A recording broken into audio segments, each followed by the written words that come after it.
Para meditator yang dicintai Tuhan, setiap orang, dan saya kira kita pun masuk dalam hal itu, setiap orang yang mau serius dan tekun dalam olah rohani, termasuk di dalam hal bermeditasi, akan mengalami tantangan yang sama. Dan saya kira bagi kita jelas tantangan-tantangan itu. Yang pertama barangkali adalah rasa cepat puas diri.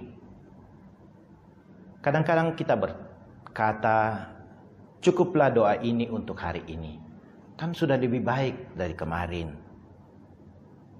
Atau mungkin ada saatnya di mana kita cenderung untuk menunda-nunda waktu dengan prinsip, kan masih ada waktu lain. Kadang pula muncul rasa gelisah akan waktu. Ketika kita bermeditasi, lalu kita merasa kok waktunya terasa lama sekali. Lalu muncul kekhawatiran jangan-jangan timernya tidak jalan. Lalu kita membuka mata kita dan dengan rasa sedikit gelisah mengecek timer kita. Rasa gelisah itu juga bisa muncul dalam reaksi tubuh. Mungkin kaki menjadi kesemutan. Atau muncul rasa gatal di mana-mana dan kita ingin sekali menggaruknya. Atau juga bisa muncul gangguan-gangguan dalam bentuk pikiran yang muncul silih berganti. Rencana yang belum terlaksana. Atau kita merancang-rancang sesuatu di masa yang akan datang yang ingin kita lakukan. Pekerjaan yang mungkin terabaikan sepanjang hari ini. Ataupun muncul dalam pikiran kita perjumpaan dengan seseorang yang mungkin menyenangkan. Atau mungkin juga mengecewakan. Dan berbagai macam tantangan, gangguan yang muncul saat kita berdoa, saat kita bermeditasi. Pertanyaannya adalah, mengapa muncul tantangan itu? Di balik pikiran, di balik perasaan, dan keinginan-keinginan yang muncul sebagai gangguan pada saat kita bermeditasi, sebenarnya terdapat apa yang pada kesempatan ini kita sebut ego. Di sini kita tidak ingin berbicara menurut konsep psikoanalisa menurut Sigmund Freud. Ego yang kita maksudkan di sini adalah pikiran atau proyeksi diri sebagaimana yang kita inginkan, dan pikiran atau proyeksi diri ini muncul dalam bentuk kehendak-kehendak ideal akan diri kita yang ingin kita penuhi di dalam diri kita. Entah itu pemenuhan kehendak yang bersifat material. Kita menginginkan benda-benda tertentu. Kita ingin memiliki benda-benda tertentu. Atau juga bisa merupakan hasrat pemenuhan keinginan yang bersifat fisik. Kebutuhan-kebutuhan fisik kita. Saya ingin melakukan sesuatu untuk diriku. Ataupun juga hasrat untuk perwujudan diri. Perwujudan diri itu bisa muncul dalam bentuk pemenuhan kebutuhan emosional. Kita ingin dianggap menjadi orang penting. Kita ingin dihormati. Kita ingin mendapatkan pujian dari melakukan sesuatu. Dan ini kadangkala secara kita tidak sadari muncul. Bahkan di dalam melakukan kehendak atau pekerjaan-pekerjaan yang luhur sekalipun, kadangkala terselip di baliknya ego kita. Kita ingin mendapatkan pengakuan.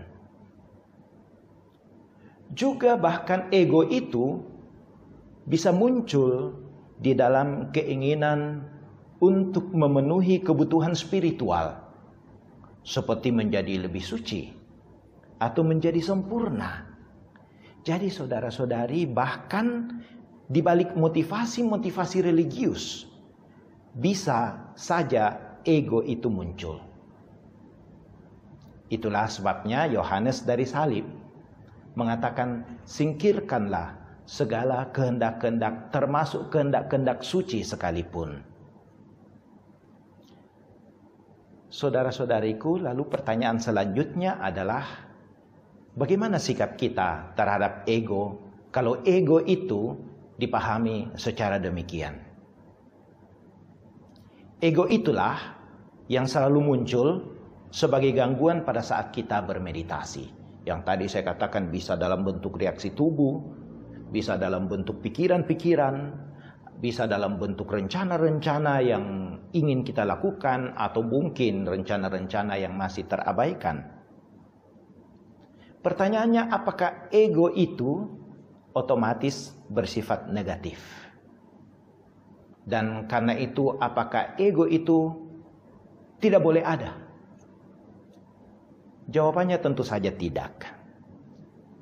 Kita tidak bisa lepas dari ego itu. Dan kita membutuhkan ego itu untuk bisa survive sebagai makhluk. Ya, sebagai makhluk tetap butuh ego itu. Dan membunuh ego itu adalah sesuatu yang mustahil. Lalu sikap kita harus bagaimana? Sikap kita yang tepat adalah bagaimana kita mengatur dan mengendalikan ego itu sedemikian agar kita tidak menjadi hambanya. Itulah artinya kalau orang mengatakan bisa menguasai dan mengendalikan diri. Kita bisa menguasai dan mengendalikan diri bila mana kita bisa menguasai dan mengendalikan ego kita itu, mengaturnya sedemikian agar kita tidak menjadi hamba dari ego itu. Ego menjadi negatif untuk kita bila mana kita menjadi hamba dari ego itu. Dan ini dapat kita latih, meskipun tidak mudah.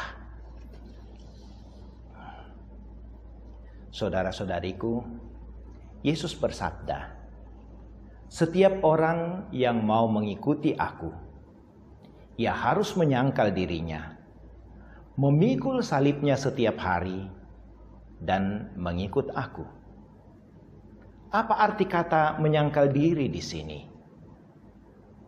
Inilah sebenarnya apa yang dimaksudkan menyangkal ego.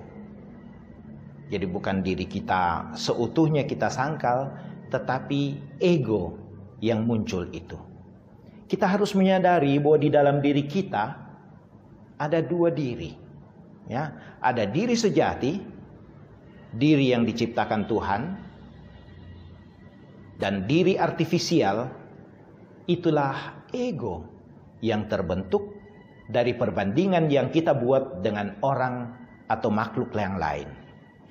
Dan diri sejati itu sebenarnya selalu tersimpan di dalam diri kita, tersimpan dengan baik di dalam jiwa kita.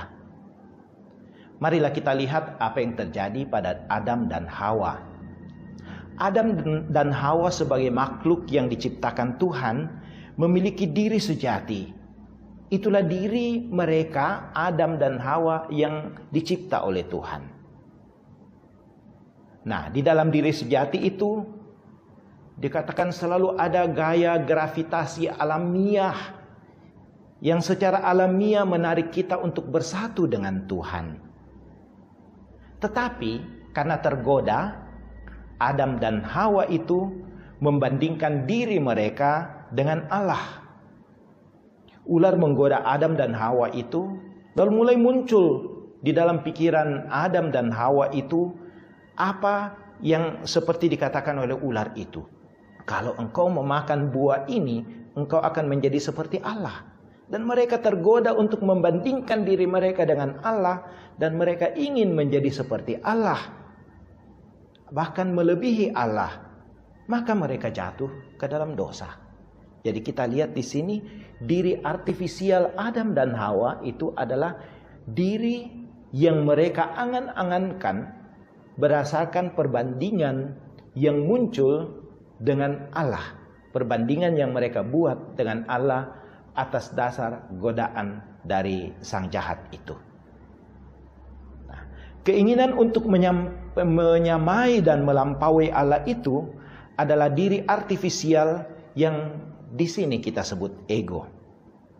Kalau Yesus mengatakan menyangkal diri dan memikul salib, yang dimaksudkan adalah melawan segala hasrat untuk memenuhi keinginan-keinginan yang berkaitan dengan ego.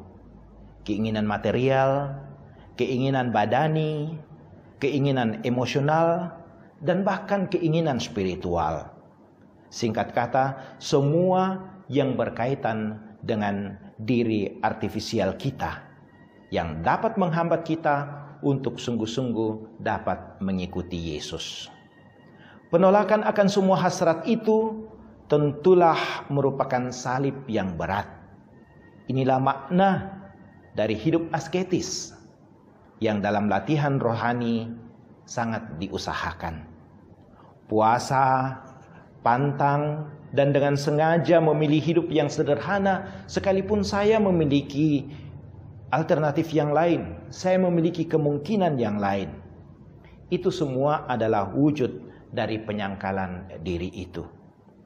Hidup asketis bukanlah untuk mematikan ego kita, melainkan untuk membersihkan, mengatur, dan mengarahkannya agar tidak menghambat kita untuk masuk ke hadirat Allah. Sekali lagi, ego itu tidak mungkin kita hilangkan. Yang bisa kita buat adalah melatih diri kita untuk membersihkan ego kita, mengatur dan mengarahkannya agar tidak menghambat kita untuk masuk ke hadirat Allah. Apa yang kita buat di dalam meditasi adalah bahwa kita melatih diri kita, melatih kesadaran kita untuk tetap sadar lewat mengucapkan mantra. Kita secara perlahan-lahan dengan mengucapkan mantra dengan penuh kesabaran melepaskan ego kita. Dan seiring dengan itu, diri sejati kita mulai muncul. Thomas Merton bahkan mengatakan, diri sejati itu seperti seekor rusa malu yang tidak suka keluar dari hutan. Ia tidak mau keluar selama ego itu masih sangat dominan. Maka latihan rohani kita lewat meditasi dan lewat ketekunan mengucapkan mantra itu adalah latihan kita untuk meredam ego kita agar ego kita tidak menjadi dominan di dalam hidup kita. Semakin ego menghilang, semakin murnilah diri kita di hadirat Allah. Semakin sederhanalah kita di hadapan Dia yang agung. Mantra akan membantu kita melampaui ego, masuk ke dalam keheningan dan kesederhanaan. Tentu ego akan selalu muncul lagi, tetapi abaikanlah dan kembalilah kepada mantra. Sadarilah keberadaan yang tanpa embel-embel di hadirat Tuhan, yang kehadirannya melingkupi segalanya, termasuk diriku. Inilah kondisi yang memungkinkan kita mengalami kasih Allah yang unik dan pribadi untuk kita. Mari kita tutup meditasi kita ini, kita berdoa dan memohon berkat Tuhan. Mari kita berdoa. Semoga kelompok meditasi ini menjadi rumah spiritual yang sejati bagi yang mencarinya. Semoga keheningan ini menjadi kekuatan untuk membuka hati kami semua kepada cinta Allah. Sehingga dengan demikian kami saling mengasihi, mengalami damai, berlaku adil, dan menjadi manusia yang bermartabat. Semoga keindahan kerahiman ilahi memenuhi setiap hati kami yang berdoa di sini dengan harapan dan kegembiraan. Semoga kami yang berdoa di sini dikuatkan oleh Roh Kudus untuk melayani semua yang datang dan menerima mereka sebagai Kristus sendiri. Doa yang sederhana ini kami ungkapkan dengan perantaraan Kristus Tuhan kami. Amin. Tuhan sertamu dan sertamu juga. Semoga kita sekalian, para meditator dimanapun Anda berada, senantiasa dibimbing, dilindungi dan diberkati oleh Allah yang Maha Kuasa, Bapa dan Putra dan Roh Kudus. Amin.